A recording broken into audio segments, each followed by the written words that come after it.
know that reporters and technicians and vendors are tested every day going into the White House with the rapid test. But what about the White House staff, essentially the administration, the high-ranking government officials? Are they tested every day? Is the president tested every day? Is the first lady tested every day? That's a good question. The White House has been saying that there have been very frequent tests, but it's unclear if all the high-level people are getting tested every day. But I do know that throughout the West Wing and the executive office complex, there certainly are meetings with people that are ongoing there, and many of those people are in front of the White House there. Every day. And the White House is a very I've been through Washington, but I never stopped right in front of the White House. But this is a very, very highly.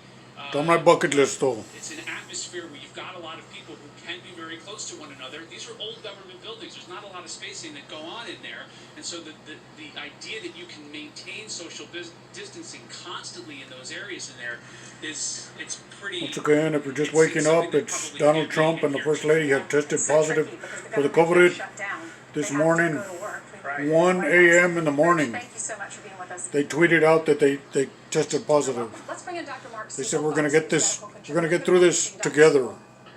Morning, Ainsley. Good morning. So we know the president gets tested every day. But right now, I guess it's about 7 o'clock. Is there a chance that he could have had the East Coast, New York City, and Washington, D.C. It can take about 3 or 4 or 5 days before symptoms become manifest. Of course, in his case, he's not even showing symptoms now. But generally, it's not more than 7 days. So looking back in time, I wouldn't think it's very likely that it was prior to that. But again, it doesn't occur a day or two after exposure usually. Terrible news this morning across our nation. And if he's asymptomatic, he's going to feel fine. He's going to be tempted to go out his day. I know when Robert O'Brien tested positive, he says, listen, I'm doing my job. I just can't get into work. I'm not going to be around people. Do you expect the president to have a full day? Yeah, and this president, of course, Brian, he's not going to slow down at all. The one thing I would you recommend he did? I think it's good. I mean, I think it's very positive for him. I'd like to see him sleep a little bit more than he does, maybe over these next few days. But by the way, you might see medical personnel are only going to go around him with personal protective equipment, the order of shields, masks, gowns, gloves. No one else. Otherwise, he's really going to be isolated, I believe. But I hopefully he gets some good bed rest for the next few days. Yeah, as far as we're praying for him. I already prayed for him earlier. This is a big deal. People that were really in close contact with him or with the First Lady, they might use the more standard PCR test, which takes a few hours to get the results back. And it might be that that's what the president actually had to confirm the Abbott test, because the Abbott is 15 minutes, but it's not generally conceived to be quite as accurate. 95% survival rate, over 70. Accurate number? It depends on what you think going in your likelihood is. Listen, he's about 73. Since Hope Hicks was having symptoms, I believe a positive test. So if you test somebody where they had no, but luckily he has no underlying conditions like diabetes or anything like that. Exposure, then a positive no organ failure. So I think it's about 80% of this case or more. All right, Dr. Siegel. For people just tuning in, the breaking news overnight: the president and the first lady have tested positively for COVID-19. So he's got a good shot, but still needs our prayer. Hope Hicks apparently had contracted it as well. The news so far, what we have heard. I'd be interested to see if Joe Biden and Hillary Clinton take the high road and send out a nice tweet. Not have any of the symptoms, but apparently White House staffers have noticed, particularly yesterday on Thursday, that the president's voice was raspy, and that has been an indication in some cases of a problem with COVID. But then again, he's been doing all of these rallies and doing all of these events and things at the White House, so it would not be unusual. Perhaps it could just be... I doubt that Hillary will send out a nice tweet. She's got too much animus. I'm very carefully to that since you brought that up in the last hour, and it doesn't sound to me like the throat I've been hearing with people that have COVID, but it could be. It's possible. It's possible, but it's probably more likely, as you said, that it's from all the shouting and the talking and the rallies and the debate, of course.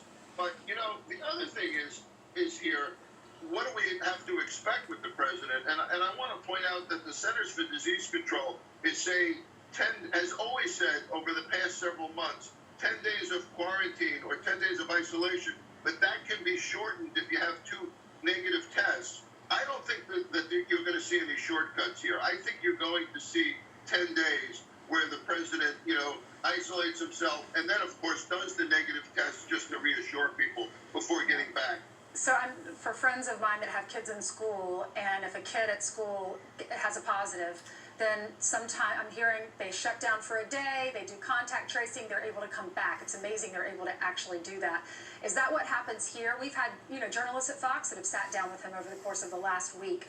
There are so many people that work in the White House. Many people were on that plane with him coming back from the rally. How does that all work? How does the contact tracing work?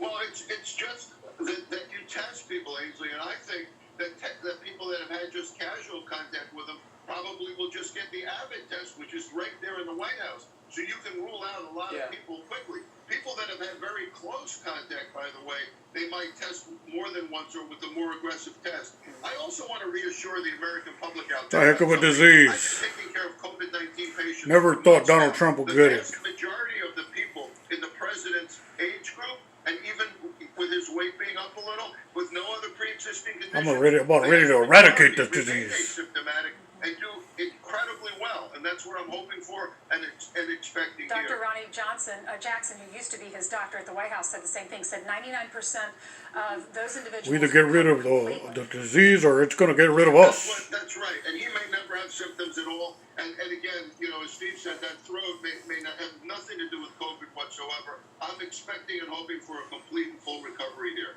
And in the meantime, he can keep doing his job for sure. Dr. Siegel, I'm angry at the Chinese for letting it out.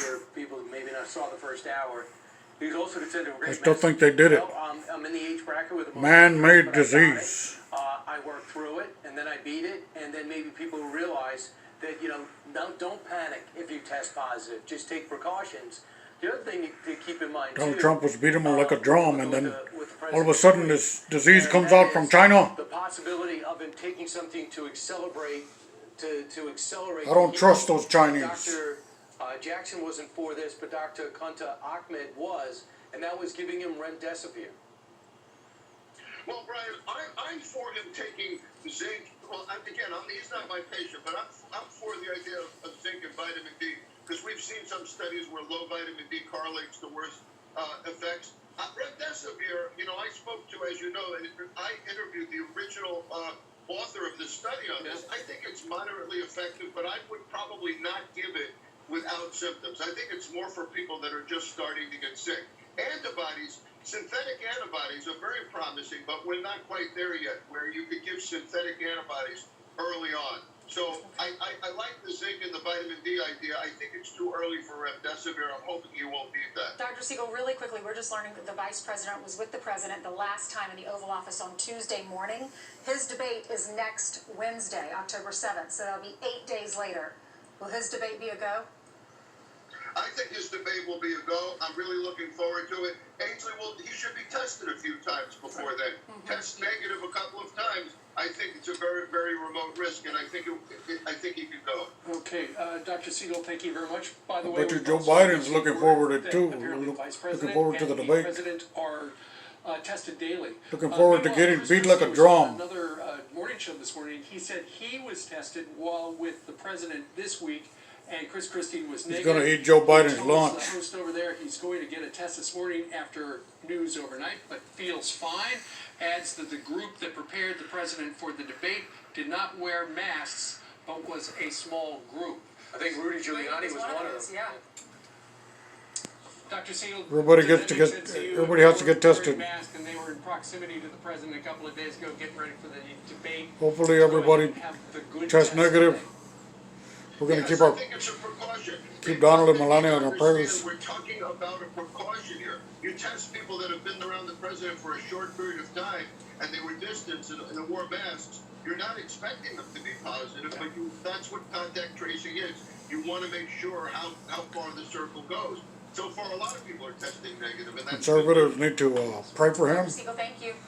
They need to send money to Todd Pyro the Donald Trump along Fund. with how this could shake up the campaign. so we can beat 32 days Joe left until Biden election time. and the And crazy Kevin, this was liberals. certainly a shocker. Just 1 month out from the 2020 election, President Trump now under quarantine. So as a result, the president clearing a packed campaign schedule overnight. He was originally supposed to fundraise in D.C. today before boarding a plane to Florida for a campaign rally. But while he's no longer meeting people in person, there's still always that chance the president could address his supporters virtually or have someone take his place on stage. We've reached out to the White House and the campaign to find out more. We'll keep you posted. Meantime, going forward, it's unclear how long the president and first lady will be under quarantine. You've been talking about that all morning long as well. Largely depends if they're asymptomatic or not. Either way, White House Dr. Sean Conley says he will be able to work. Conley releasing a statement saying, in part, "Rest assured, I expect the president to continue carrying out his duties without disruption while recovering." There are also questions about how this is going to affect former Vice President Joe Biden, who shared the debate stage with Trump just days ago. Biden expected to rally voters in Grand Rapids, Michigan today. No word if he plans to voluntarily quarantine. Instead, we have reached out to Biden's campaign, not yet received a response back. Back to you. All right, Todd. Thank you so much. All right, let's put this all in perspective. Mollie Hemingway's been taken in the news like we have, senior editor at the Federalist, Fox News contributor. Mollie, from the time we learned about this virus in February, we knew leaders were going to be susceptible. We watched Boris Johnson get it. This is a big curveball. And, October surprise for the ages. And we watched Bolsonaro of Brazil get it and take forever. October surprise of October surprises. 2 positive tests. So Mollie's going to be with us shortly. And one of the things we're Doesn't get any bigger than this. Everyone's comments on this, as we find out the president and first lady have tested positive, along with Hope Hicks, and we hope nobody else. You see this MSNBC contributor Jason Johnson says, hopefully he survives, but if he has to go through the coronavirus process, this is a nail in the coffin of his incompetence in handling the virus. So Mollie, I don't know if you heard that. So Jason Johnson says this is the nail in the coffin. All the Democrats are talking all that BS on Twitter, the social networks, CNN, number one at this juncture. So a lot of people MSNBC, shocked at the president. they're all talking schmack. I already saw it. But not surprising. Should be ashamed of Yeah, I was themselves. disappointed, genuinely disappointed to see the glee with which some people responded to this news. There is a proper way to respond to this news. For people who pray, it is a good time Exactly. to pray. You should be praying for your world leaders, your leader of your country every day, but this is a good time to do it. It's also important that people not be hysterical when they don't have reason to be hysterical, and that works for people no matter their perspective. This is a very tough virus, and it is something that you wouldn't wish on anyone, but it's also true that for the vast majority of people who get it, they're not even symptomatic, or they're fine, they don't, the death rate is very low, so people need to have Keep calm and carry on. based perspective rather than responding as if it's more dramatic than it is. Let's figure out what's going on before they start throwing the slings in the air. Not be anxious. Mollie, Let's just we're pray 32 about days it. out from the election. Hope it all turns out well. The president was expected to be traveling more. That's all we can in do. the coming week. I believe he was going to make some trips out west and things like that. It's got to be frustrating for him, and you've covered him now for coming on 5 years, for him suddenly to be on the sidelines when he feels like he should be out and about with the people. I think given his diagnosis now with COVID, it will be interesting to see if they continue to stage these great big rallies where there is very little social distancing and very little mask wearing, given the fact that the president himself has contracted it. Well, there's no question that these two campaigns, Trump's campaign and Biden's campaign, are operating totally differently. For Biden, something like this wouldn't change how he's campaigning so much because he's not doing events. And for Trump, you've seen these massive rallies, the enthusiasm and whatnot. So they will have to modify in some sense, at least during this quarantine time, how they're doing that. But I think that you should not forget that a lot of this is the result of an enthusiasm gap among the different voters. It's not that Biden voters don't have enthusiasm, it's just that it's mostly based around their hatred for Donald Trump, not about actual like of their candidate. Whereas for Trump voters, there really is this genuine excitement and enthusiasm and a desire to come out and show support. And so that will continue. I mean, this is shocking news. This is, it's a big deal today. But I think that after people adjust to it, that you'll see, continued events and continued campaigning from the Trump campaign. I don't think there's much that would keep Trump voters from getting out and showing their support. Yeah, I was going to ask You you better about that, believe because it. Brian brought up a good point in the last hour. It said that one of the lawmakers was writing him and saying, like, how is this going to affect us? We're all just Other gonna world double leaders, are they down. going to look at us as vulnerable? Also, if you look at the futures, the stock futures, they plunged this morning already. I woke up this morning, and as I was coming into Fox, I'm using my hand sanitizer a little bit more than I normally would, just thinking of the president, and it's the forefront of our minds right now. Going into the weekend, how's this going to affect the American population? Yeah, I do think, the people might be concerned about how this news would affect the campaign. If they're worried about a Biden presidency, you might see reflections of that in certain financial markets and other things like that. But again, I think it's just after a day or so, we'll know more.